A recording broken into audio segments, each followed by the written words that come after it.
The soft glow of early morning light and the cheerful songs of mountain birds gently pulled me from sleep. Outside my tent, I could hear the faint rustle of chipmunks darting around, scavenging the crumbs left behind from my camp dinner.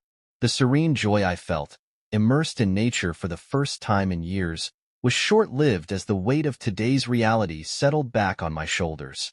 Standing at an elevation of 6,000 feet, surrounded by crisp, cool air, I stepped out of the tent and let my eyes drink in the stunning view. An alpine lake encircled by majestic snow-dusted peaks. Part of me longed to venture further into the wilderness, to free my mind from the heavy truths of my life, perhaps even spend the day fishing. But deep down, I knew I couldn't run from what today meant. It was the day I'd been dreading for weeks, the day I would finally confront everything head-on and start anew. For breakfast, I threw together some eggs and sausage on a small propane stove, pairing it with a strong cup of black coffee.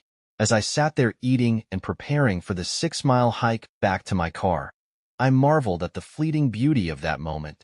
It reminded me that life, despite its hardships, could still hold joy, if only I kept moving forward with the right mindset. I promised myself then and there that I'd return to my old hobbies: camping, hiking, fishing, and even sailing. These were the passions I had sacrificed during 23 years of marriage to the woman I once considered the love of my life. Well, the woman I used to think of as the love of my life. The hike back down the trail was uneventful but soothing, and I didn't cross paths with anyone until I reached the parking lot. After loading my gear into the car, I headed toward the main highway. For the past 3 days, I'd been completely disconnected. My phone turned off, no emails, no calls. But as I drove along the winding back roads, I knew the messages would start flooding in as soon as I regained cell service. The first beep came not long after. Glancing at the screen, I saw it was from my 21-year-old daughter, Anna. Over the years, Anna and I had grown from father and daughter to the closest of friends, having weathered the turbulence of her teenage years together. Her message was short but heartfelt. "Dad, I love you and I've got your back. Good luck today. Stay positive. Somewhere, someday, you'll find the light at the end of this tunnel." Tears stung my eyes as I read her words, her encouragement steeling my resolve for what lay ahead. The next message was from my son, Jack. As always, his words overflowed with love and comfort. "Dad, I wish I could be there to hug you and tell you everything will be okay. You're the best father anyone could ever hope for, and you've always put Anna and me first. Now it's time for you to put yourself first. No matter what happens, we'll always be here for you." Jack has always been my constant source of support. He's the spitting image of my wife, Emma, in her younger years, but he inherited my adventurous spirit, my love of the outdoors, and my offbeat sense of humor, qualities Emma never really shared. In that moment, I reminded myself how lucky I was to have raised 2 amazing children who loved and respected me as much as I did them. No matter what happened today, I knew they would remain my greatest legacy. After a short break, I finally turned my attention to the mountain of notifications on my phone. Over the past 3 days, my wife had called 10 times. The first several calls had likely come while she was at the banking seminar/business trip in Los Angeles, while the last few must have been after she returned yesterday, and again this morning. I could already picture the fury on her face when I hadn't shown up at the airport to pick her up, and when she realized I wasn't responding to her messages. I didn't bother listening to the voicemails. I deleted them all without a second thought and skimmed through her texts instead. The earlier ones were filled with declarations of love, guilt-ridden nonsense, as far as I was concerned. But as I scrolled, the tone shifted. The later messages were venomous, accusing me of ignoring her and berating me for leaving her stranded at the airport for over an hour before she finally understood I wasn't coming. The last message was just 3 words in all caps: "WTF, James?" Her words felt hollow, like echoes in a cavern. Did she truly not notice how much our relationship had deteriorated over the past few months? Did she not see how my love for her, once an unquenchable fire, had dwindled to ash? Was she so caught up in her own world that she'd forgotten the pain she'd caused me? The hurt was written all over my face, yet she'd never seemed to notice. I couldn't help but wonder, Had Emma really become so blind to the family we'd built, the love we'd once shared? And if so, how could I continue to hold on? This truth was, in many ways, even more devastating than the affair itself. My wife, Emma, at 44, was breathtaking. She had stunning curves, long, toned legs, and a confident figure that turned heads wherever we went. Emma carried herself in a way that made her the center of attention, whether she was charming a crowd at a social gathering or commanding respect as an up-and-coming professional in the Trust Department of Commerce Bank USA. I used to take immense pride in walking beside her, reveling in the envious glances from other men. They couldn't hide their desire, yet they knew she was mine. It gave me a profound sense of pride and bolstered my ego, knowing that our bond was unshakable, or so I thought. I told her often how gorgeous and desirable she was, but she always brushed it off, claiming she felt older, less vibrant, and far from her former, sexy self. I could see it bothered her. I tried to reassure her that, in my eyes, her beauty had only deepened with time, but she would roll her eyes and dismiss me, saying, "You only say that because you're my husband." I thought my words didn't reach her, but apparently, someone else's did. Her younger boss, Adam, had become the spark in her life, at least physically.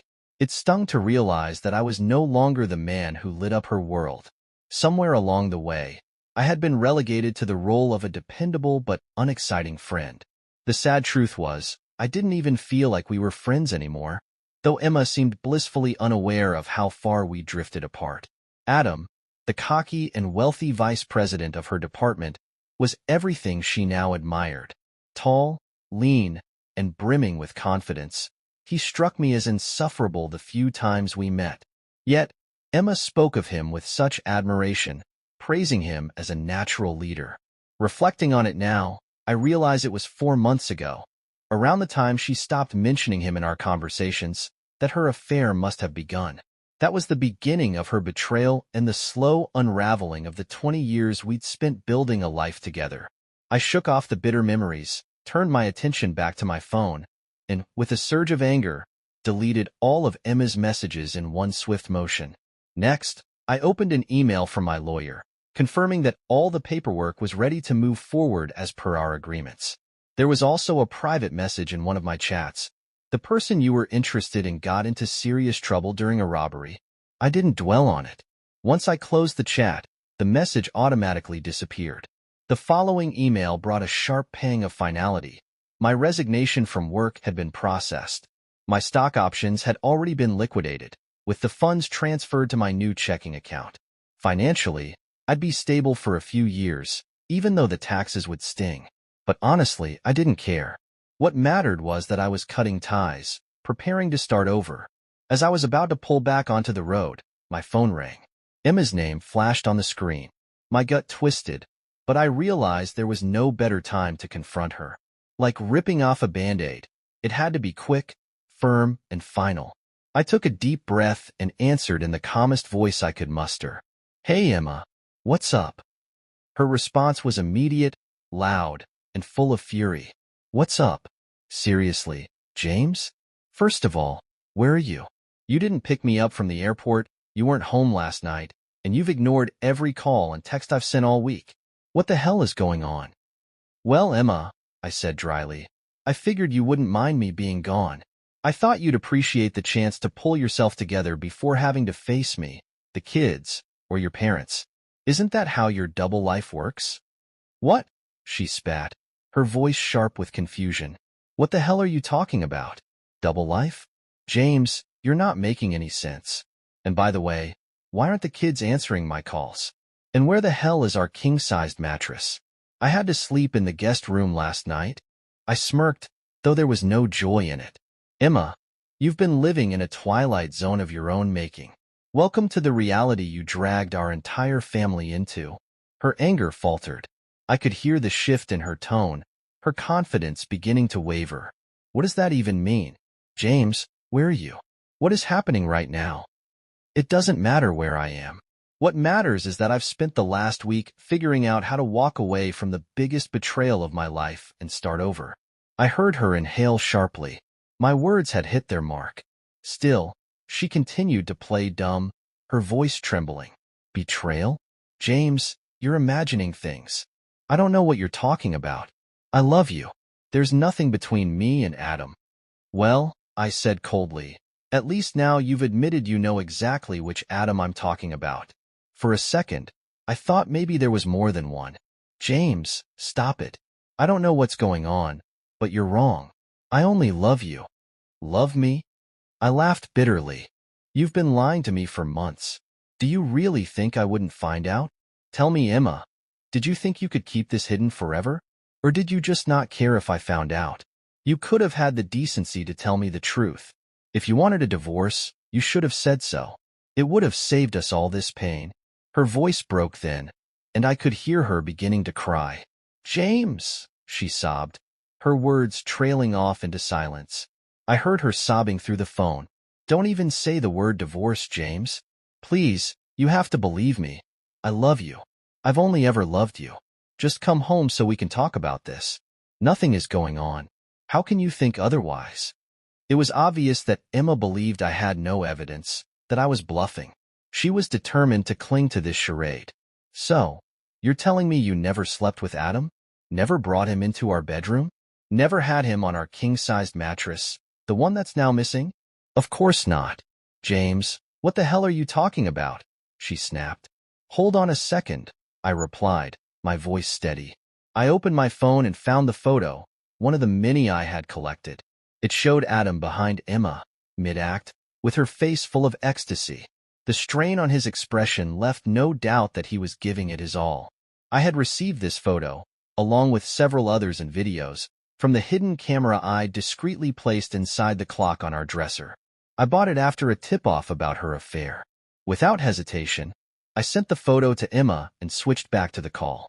Emma, check your messages, I said flatly. Tell me, is that not my loving wife in our bed, having her boss? Look at it and tell me again that it never happened. I heard the sound of her phone clattering to the floor, followed by a guttural scream. Oh God, no. James, please. I swear, it was a mistake. It only happened once, and it meant absolutely nothing. It was just a stupid, selfish fling. Just the thrill of feeling young and wanted again. It wasn't about you. I never wanted to hurt you. I'm so sorry, James. Please believe me, please. Emma, I interrupted, my tone colder than I had ever heard it. Go to the window. Look out into the middle of the backyard.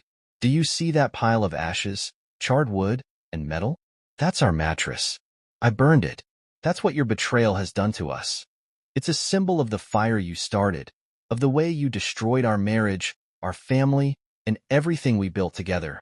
Tell me, when did you start hating me so much that you decided to inflict this kind of pain? When did you stop caring about me, our children, and the love we shared? When did you decide that I no longer deserved respect or honesty? Her sobbing grew heavier. James, no, please. I love you. I could never hate you.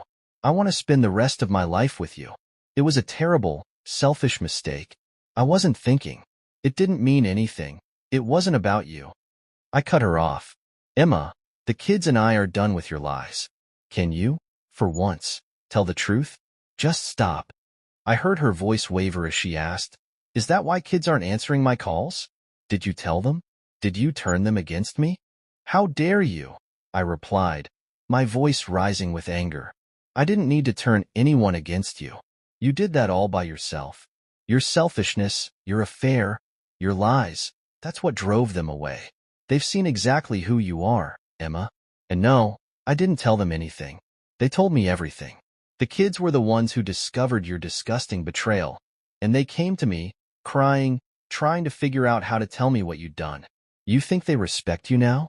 You think they'll ever see you the same way again? James, she whispered weakly, but I kept going. Don't you dare lie to me again. It wasn't just one time. This has been going on for months, Emma. You started shutting all of us out, me, the kids, about 4 months ago. You stopped looking at me, stopped talking to me, and only threw me the occasional pity to keep me off your trail. You disgust me. It wasn't like that, she pleaded desperately. It was just one time. It didn't mean anything. I only want you, James. Not Adam. Please believe me. Wait, I said, scrolling to another photo on my phone. This one hit even harder. It was the photo our son had taken. He had come home unexpectedly to grab some tools and heard them going at it in our bedroom. Quietly, he crept up to the open door, pulled out his phone, and captured everything. He didn't tell me for 2 weeks. Instead, he and Anna carried the burden of your betrayal, crying together as they watched their mother throw away her marriage. They finally called me to tell me the truth, and all of us broke down, sickened by what we had seen. I sent Emma the photo and continued. Emma, open your phone again. Take a look at this one. This was the first time anyone found out about you and Adam. Do you have any idea how hard it was for our kids to tell me what you did? How painful it was for them to see their mother, a woman they looked up to, betray her family. And don't lie to me again. Stop pretending it was just one time. Stop acting like it didn't happen during your latest business trip 6 or 7 times. I swear, if you lie one more time, I'm hanging up for good. James, no, she cried, her voice breaking. Please, let me explain. I could hear Emma's sobs growing heavier, her breathing ragged as though she had collapsed under the weight of her guilt. In my mind, I pictured her finally beginning to grasp the destruction her actions had caused, not just to me, but to herself and the entire family. Oh God, James, she wailed. I'm so sorry. Please, you have to forgive me. I wasn't thinking. I went crazy. It's all over now. It was nothing more than cheap, meaningless. It was sleazy and wrong, but at the time, it felt thrilling to be desired, to have this secret. I felt young again, wanted again. Her voice broke, trembling with desperation. But it wasn't love, James. I never wanted to hurt you. I don't even know how I didn't see what I was doing to you and the kids. I hate myself for this, for how blind I was. Only now am I waking up, and I feel like some monster from a nightmare, a version of myself I don't even recognize. Please, James, please come home. Let me fix this. I need to make us a family again. I let her words hang in the air for a moment before I replied, my voice cold and steady. Emma, there is no us. We're done. You can't claim you loved me while cheating on me, while breaking me into pieces with your lies and betrayal. You've proven you don't respect me. You only care about yourself. Because of what you've done, I'll never trust you again. Every memory, every moment we shared, is now tainted. It's all suspect. Her sobbing continued, but I pressed on. How long has this been going on? For months? Or have you been doing this for years? How many others were there? Emma?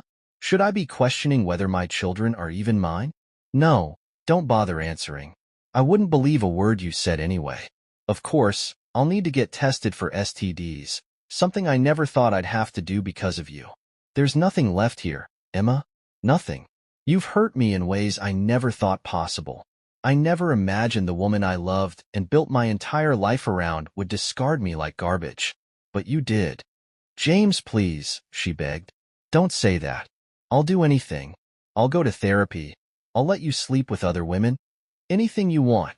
Just don't leave me. I've been living with the guilt this whole time.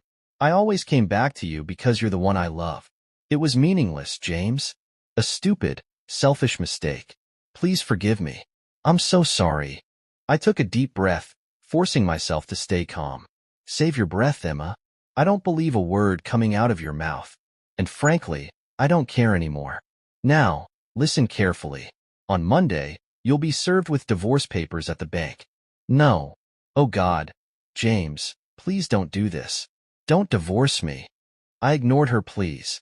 Your boss's wife has already received copies of the photos and videos from your disgusting little affair. That's right. She knows you've been sleeping with him in our home, on our bed. It looks like you and Adam are going to have plenty of time to be together once his wife and I both leave you. Her voice cracked. James, no. Tell me you didn't do that. He has a wife and kids. Why would you ruin their lives? I laughed bitterly. Wow, Emma. I'm the one ruining their lives? Really? You and Adam destroyed their family when you decided your little affair was worth more than your husband, your kids, or his family. 8 lives, Emma. 8 people's lives shattered because of your selfishness. But you know what? You probably don't even care. You never have. She let out a guttural sob, the sound so raw I almost pitied her, but not quite. By the way, I added sharply, your precious boss is going to be hit with a civil lawsuit for alienation of affection. And if you're wondering, he's already having a pretty bad week. I heard from a friend that Adam got mugged in the airport parking lot. He's in the hospital now with serious injuries. Looks like it'll be a while before he's in any shape to give you his magic touch again. Stop it, James, she screamed. Stop being so cruel. I don't care about him. I care about you. I just want you back. Please, don't do this to us. I sighed, the weariness of the entire situation pressing down on me. Listen, Emma, there is no us. I don't care what you want. And it's hard to say whether you or your boyfriend will even have jobs by the end of the week. I've already sent those photos to the president and the Board of Commerce Bank USA, along with the details of the lawsuit. If they want to settle, I'll push for them to fire Adam. As for you, I'll try to make sure you keep your job, for the sake of the kids. But that's it. Her voice was barely a whisper. James, no. Do you hate me that much? Hate you? I shot back. You hated me the moment you decided to betray me, to lie to me, to humiliate me. You took the love I cherished for you and tore it out of my soul. Emma, you did this. I'm just trying to regain a shred of self-respect before our lives go their separate ways, I said firmly. At this point, Emma's cries were so intense, her voice breaking into desperate, incoherent sounds of disbelief and denial. I wasn't even sure she could hear me anymore. Beneath my anger, I felt a painful, nagging regret for putting her through this, knowing full well I still loved her, even in the shadow of my hatred. It was a confusing, gut-wrenching storm of emotions tearing me apart, but despite the pain, my resolve remained unshaken. I needed closure, and yes, I wanted her to hurt for what she had done to me. Emma, we're almost done here. Try to focus on the last few things I have to say. Her sobs quieted, though I could still hear her ragged breathing on the other end of the line. I took $125,000 from our savings. Out of that, I've already used $25,000 to cover Anna's next 2 years of college tuition. I'll help her as much as I can in the future, but for now, that's all I can afford. As for the house, I'm leaving it to you. I've already signed the deed over to your name. If you sell it now, the equity should be worth about $100,000. No, she whimpered. I'm not selling the house. James, I need you to stop this madness and come home. Please, for the sake of the 20 years we shared, the love we had before I made the worst mistake of my life. We can heal. We can fix this. I ignored her completely. Emma, if you sign the divorce papers, you'll keep the house and everything in it.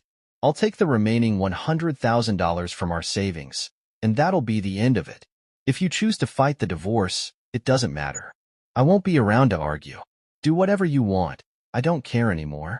She let out a strangled cry, but I pressed on. Listen carefully. I've already moved out. I took the things I wanted, and the rest is yours. If you go through the house, you'll notice I left some photos behind, including the wedding albums. You can keep them, burn them, or toss them in the trash. It doesn't matter to me. I also left my wedding ring on the dresser. Do whatever you want with it. Melt it down or flush it, just like you did with our marriage. Emma's crying reached a new pitch, but I refused to stop. Jack will come by to pick up some of my fishing and hunting gear. He doesn't want to see you, so he'll come when you're not there. Anna will also come by to grab her things. She doesn't plan to live there again, and like Anna, she would prefer to avoid you altogether. So don't be surprised when you find her room empty. I paused for a moment, then delivered the final blow. One last thing. I've sent the photos and videos of your affair to our parents, yours and mine, and to everyone in our shared email contacts list. So, you might want to start thinking about what story you'll tell them. But I'll tell you this much. I will not let you spin this into me being the villain in our failed marriage. The truth is out now. Her sobs turned into full-blown screams of anguish. She was unraveling, and for a second, I wondered if she might faint or have a breakdown. But I couldn't stop, not yet. Emma, one more thing. Last week, I quit my job. I'm leaving the state for parts unknown. I don't know where I'm going, but I hope to find someone in the future who will love me, stay true to our vows, and treat me as an equal, someone I can trust and build a new life with. I hope you, in turn, find whatever it was you were so clearly missing. But don't try to find me. If you need to contact me for any reason, go through our kids or my lawyer. I am gone, Emma, gone from your life, just as you were from mine. Goodbye. James, no. Please, James, don't do this. Forgive me. Please, I'm begging you. She screamed, her voice breaking. I hung up, silencing her cries. As soon as the call ended, I broke down, sobbing uncontrollably as the weight of everything came crashing down on me. Pain, guilt, anger. It was all consuming. Deep down, I knew I had taken my revenge too far, and it would take a long time to forgive myself for the cruelty I had inflicted. But forgiving her? That, I doubted I would ever do. I knew the road ahead would be long and torturous before I could heal, before I could open myself up to something beyond solitude. And yet, I refused to let bitterness consume me. I thought back to the peaceful morning on the mountain summit, the beauty of the alpine lake and the birdsong. That moment had reminded me that life, despite everything, still held beauty and magic. I just had to keep moving on, one step at a time, toward a new beginning. The weeks following my departure were some of the loneliest and most difficult of my life. I moved across the country to a small town nestled at the foot of a mountain range, far away from everything I once knew. My days were spent hiking trails, clearing my mind in the crisp mountain air, and trying to piece myself back together. One Saturday morning, as the sun broke through a layer of mist, I decided to tackle a trail I hadn't explored yet. It was a challenging climb, but I needed the distraction. The forest was alive with birdsong, and the scent of pine needles and fresh earth helped calm the ache in my chest. About halfway up the trail, I came across someone crouched on the path, adjusting a hiking boot. It was a woman, her hair pulled into a loose braid that draped over her shoulder. She wore a weathered pack and hiking gear that suggested she was experienced, not just a casual day hiker. "Are you okay?" I asked, slowing my pace. She looked up, startled, then smiled. "Yeah, just a loose strap on my boot. Happens every time I hit a new trail." There was something about her voice that immediately put me at ease. It wasn't just the friendliness. It was the way she carried herself, like she was as much a part of the mountains as the trees and streams around us. "Mind if I join you?" I asked after a pause. She tilted her head, studying me for a moment before nodding. "Sure. Safety in numbers, right?" We fell into step together, talking easily as we hiked. Her name was Rachel, and she had moved to the area 2 years ago after leaving a city job that she described as soul-crushing. Like me, she had come to the mountains seeking peace and a fresh start. "Let me guess," she said with a grin. "You're not from here either." I chuckled. What gave me away? "Your pace," she replied. "Locals are slow and steady. You're climbing like you're trying to outrun something." I didn't respond right away. She glanced at me, her expression softening. "Sorry, that was too much. I have a habit of saying things before thinking." "No, you're right," I admitted. "I guess I am trying to outrun something. Or maybe just outhike my own thoughts." Rachel nodded, as though she understood that completely. "I get it. That's why I came here, too. There's something about the mountains that helps put everything into perspective." As we climbed higher, the conversation grew more personal. I told her a little about my divorce. Not everything, but enough to explain why I had started over. She shared her own story. A failed relationship with a man who didn't understand her love for the outdoors and always prioritized his own ambitions over their partnership. "Nature was my escape," she said, pausing to take a sip from her water bottle. "It still is, but it's also where I find the most joy." Funny how that works, isn't it?